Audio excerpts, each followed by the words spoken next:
جانتے آخرت میں کیا ہوگا۔ ابن عباس کی روایت ہے، فرماتے ہیں نبی علیہ الصلوۃ والسلام نے فرمایا الا وانه سيجاب من امتي فيؤخذ بهم ذات الشمال فاقول يا رب اصحابي فيقال انك لا تدري ما احدث بعد۔ صحیح البخاری اور مسلم کی روایت۔ نبی علیہ الصلوۃ والسلام کے صحابی عبداللہ بن عباس فرماتے ہیں رسول اللہ صلی اللہ علیہ وسلم نے فرمایا میری امتیوں میں سے کچھ لوگ آئیں گے جن کو بائیں طرف پکڑ کے بائیں طرف جہنم کی طرف لے جایا جائے گا۔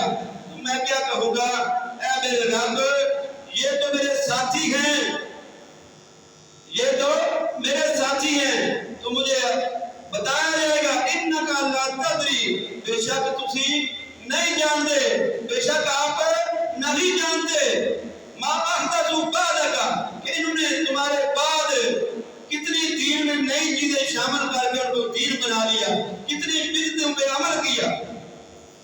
تو بدعتی کا انجام آخرت میں بھی جہنم، دنیا میں اللہ کی لعنت، فرشتوں کی لعنت۔ اس لیے میرے دوستو ایمان ہمارا یہ ہے کہ دین نبی علیہ الصلوۃ والسلام پہ مکمل ہو۔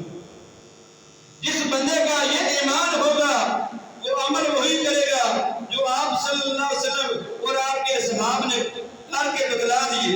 آپ نے بتایا، آپ کے اصحاب نے عمل کیا اور انہی پہ اللہ کی ذات راضی ہوئی اور انہی جیسا دین ایمان اللہ نے پسند فرمایا۔ فرمایا فَإِنْ آمَنُوا بِمِثْلِ مَا آمَنْتُمْ بِهِ فَقَدِ اهْتَدَوْا، تم ہدایت والے بننا چاہتے تو ایمان ان جیسا لاؤ جیسے رسول اللہ صلی اللہ علیہ وسلم کے ساتھیوں نے لایا۔ اور دوسرے مقام پہ فرمایا وَالسَّابِقُونَ الْأَوَّلُونَ مِنَ الْمُهَاجِرِينَ وَالْأَنصَارِ وَالَّذِينَ اتَّبَعُوهُم بِإِحْسَانٍ رَضِيَ اللَّهُ عَنْهُمْ وَرَضُوا۔ فرمایا جو لوگ ایمان لانے میں سبقت لے گئے، چاہے وہ مہاجرین میں سے تھے، انصار میں سے تھے، جو نبی علیہ الصلوۃ والسلام کے ساتھی تھے، اور وہ لوگ جنہوں نے ان کی اچھے طریقے سے پیروی کی، جنہوں نے اپنے عمل کو دیکھا میں یہ جلوس نکال رہا ہوں کیا صحابہ کرام نے نکالا تھا، میں یہ چڑیاں لے کے ثواب کے لیے گھوم رہا ہوں کیا صحابہ کرام ایسے گھومے تھے، میں قبر پہ درویش بٹھا رہا ہوں کیا صحابہ کرام کی جماعت میں سے کسی نے بٹھائے تھے، میں کل 40واں کر رہا ہوں کیا صحابہ کرام کی جماعت نے کیے تھے۔ اگر تم نے کیے تھے پھر تو مجھے کرنا چاہیے، کیونکہ اگر میں ان کی اتباع ان کی پیروی اچھے طریقے سے کروں گا تو اللہ مجھ سے راضی ہوگا۔ اگر انہوں نے نہیں کیے تو پھر اگر میں کروں گا تو پھر کیا ہوگا، میں بدعتی کہلاؤں گا، اور بدعتی پہ اللہ کی بھی لعنت ہے، فرشتوں کی بھی لعنت ہے، اور آخرت میں بھی اس کا ٹھکانہ جہنم ہے۔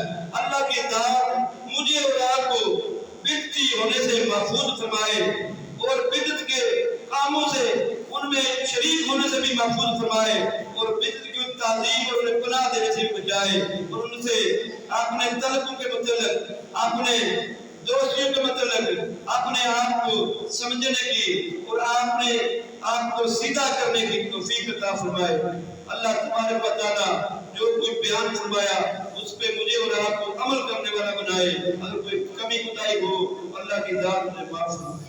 وآخر دعوانا الحمد للہ۔